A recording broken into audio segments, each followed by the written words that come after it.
নমস্কার বন্ধুরা, মানসী রান্নাঘরে আবারও সবাইকে স্বাগত। সবাই কেমন আছো? আমিও খুব ভালো আছি।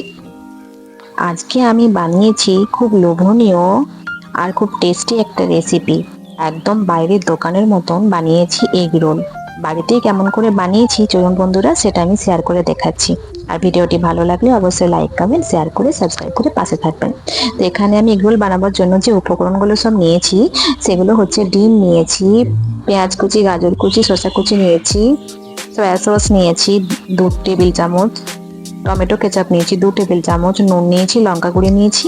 ব্যাস এগুলো দিয়ে আমি আজকে এগরোল বানিয়ে নেব। তো এখানে এগরোল বানাবার জন্য ময়দার ডো রেডি করব আমি। তো ময়দার ডো রেডি করার জন্য আমি ময়দা নিয়ে নিয়েছি। ময়দা নেওয়ার পর এখানে পরিমাপ করে নুন নিয়ে নিয়েছি, তারপর নিয়েছি সাদা তেল। আপনারা বাড়িতে এরকম করে এগরোল বানিয়ে খেতেই পারেন।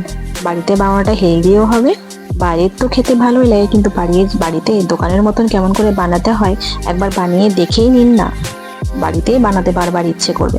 তো আমি এখানে ময়দাটাকে খুব ভালোভাবে তেল আর নুনের সাথে মিশিয়ে নিয়ে এমনি শুকনো প্রথমে মেখে নিলাম। তারপর এখানে আমি জল দিয়ে দিয়ে অল্প অল্প জল দিয়ে দিয়ে ডো বানিয়ে নিলাম।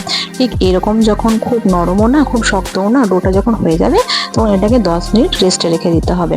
এবং আমি এগরোলের পুর করার জন্য তার প্রিপারেশন নেব। তো এখানে আমি কড়াই চাপিয়ে নিয়েছি। কড়াই চাপিয়ে নেওয়ার পর সাদা তেল গরম করে নিয়েছি, 2 টেবিল চামচ সাদা তেল দিয়েছি। এরপর পেঁয়াজ কুচি, গাজর কুচি সব আমি তেলের মধ্যে দিয়ে দিলাম এবং এটা একটু নাড়াচাড়া করব। তারপর দেবো ক্যাপসিকাম কুচি আর কাঁচা লঙ্কা কুচি। ও এখানে বেশি ভাজার কোনো প্রয়োজন নেই, একটু। এরপর আমি ক্যাপসিকাম কুচি আর কাঁচা লঙ্কা কুচি দিয়ে দিয়েছি। আপনারা যেরকম ঝাল খাবেন সেরকম অনুযায়ী লঙ্কা দিন। আমি এখানে 3 থেকে 4টা কাঁচা লঙ্কা দিয়েছি আর ক্যাপসিকাম দিয়েছি অর্ধেকটা। আর এই সবজিগুলো সমস্ত ফ্রাই করব, বেশিক্ষণ ফ্রাই করার দরকার নেই। একটু কাঁচা কাঁচা ভাবটা চলে গেলে, হালকা সেদ্ধ হয়ে গেলে আমি এটাকে নামিয়ে দেবো। তো এর সঙ্গে আমি একটু নুন দেবো, তারপর দেবো লঙ্কা গুঁড়ি। তো নুনটাও পরিমাপ করে দেবো, যেহেতু এখানে আমি সয়া সস দেবো। সয়া সসের মধ্যে তো অলরেডি নুন থাকে, তাই বেশি নুন এখানে দেবো না, তাহলে বেশি নুন হয়ে যাবে। তো এখানে প্রথমে আমি 1 চামচের মতো লঙ্কা গুঁড়ি দিয়ে দিলাম এবং 1.5 চামচের মতো, মানে ছোটো চামচে 1.5 চামচ নুন দিয়েছি। এগুলো দেওয়ার পর আমি সমস্ত মিশ্রণটাকে ভালো করে মিলিয়ে নেবো নুন আর লঙ্কা গুঁড়ির সাথে। এবং এখানে 2-3 মিনিট হালকা আছে এগুলো আমি কিন্তু ফ্রাই করে নেবো। তারপর আমি এখানে ওই সয়া সসটা অ্যাড করব। সয়া সসটা অ্যাড করার পর টমেটো কেচাপ এরপর অ্যাড করব। তো এখানে দেখুন 2 টেবিল চামচ আমি সয়া সস নিয়েছি ছোটো চামচে।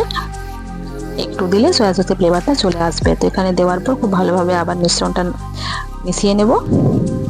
আপনাদের এই কার কার এগ রোল খেতে ভালো লাগে কমেন্ট বক্সে লিখে জানাতে ভুলবেন না কিন্তু, ঠিক আছে?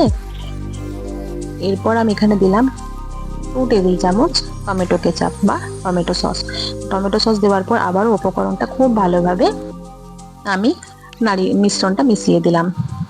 আমার এখানে কাঁচা কাঁচা সেন্টও চলে গেছে আর অলমোস্ট আমার কুক হয়ে গেছে।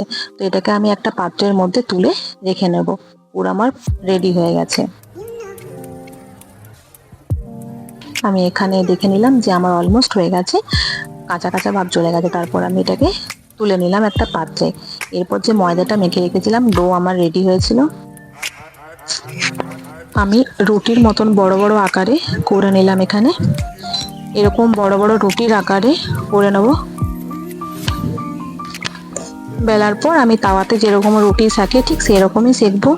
ও আমার রুটিটা প্রায় হয়ে গেছে, এবার আমি তাওয়াতে সেকে নেব।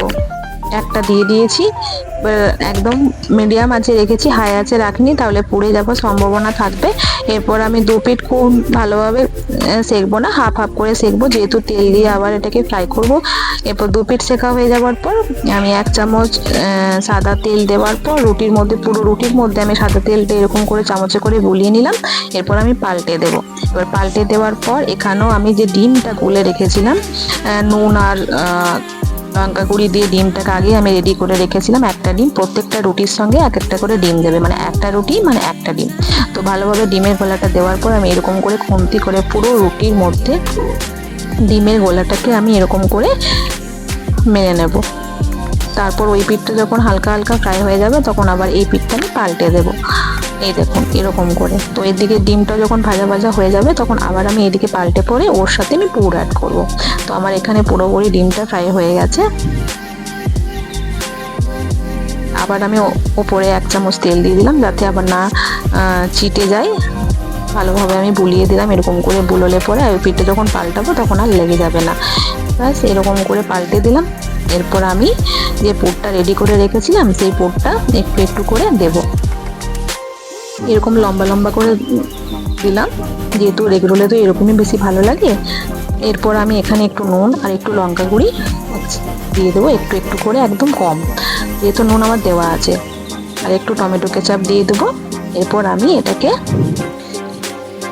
শসা কুচি আর পেঁয়াজ কুচি দিয়ে উপরে দিয়ে দিলাম। এরপর এরকম করে আমি ফোল্ড করে নেব। ব্যাস আমার একটা এগরোল দেখুন কত সুন্দর রেডি হয়ে গেছে। এবার আমি সবগুলো এরকম করে বানিয়ে নেবো। তো আরেকটা আমি আবার বানিয়ে দেখাচ্ছি। আবার সেম প্রসেসে রুটিটাকে ভালোভাবে দু পিঠ আমি সেঁকে নেব।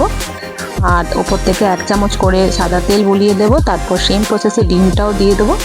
আর এরকম করে যে পুরটা রেডি করে রেখেছি আমি, তার উপর থেকে আমি দিয়ে দেবো। প্রসেস সেম, আপনারা সবাই এরকম করে নেবেন, একদম ইজি প্রসেসে হবে। আমি এখানে দিয়ে দিলাম আবার 1 চিমটি নুন আর 1 চিমটি লঙ্কা গুঁড়ি দেওয়ার পর সেম প্রসেসে শসা কুচি পেঁয়াজ কুচি দিয়ে দেবো আর টমেটো কেচাপ দিয়ে আবারও ফোল্ড করে নেব।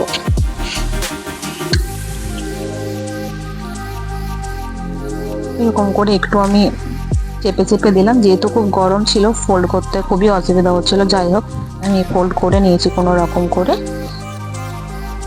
এবার আমার রেডি হয়ে গেছে গরম গরম এগরোল। আপনাদের জন্য আসুন আপনারা সবাই আর খেয়ে যান আমার এই হোমমেড এগরোল। বাস একটা প্লেটের মধ্যে আমি খুব ভালোভাবে সাজিয়ে নিয়েছি দুটো এগরোল, সালাদ, পেঁয়াজ কুচি, শসা কুচি আছে আর টমেটো কেচাপ। তো বন্ধুরা, আমার ভিডিওটি কেমন লাগলো অবশ্যই লিখে জানাবেন। এই রেসিপিটা কেমন লাগলো আপনাদের কাছে।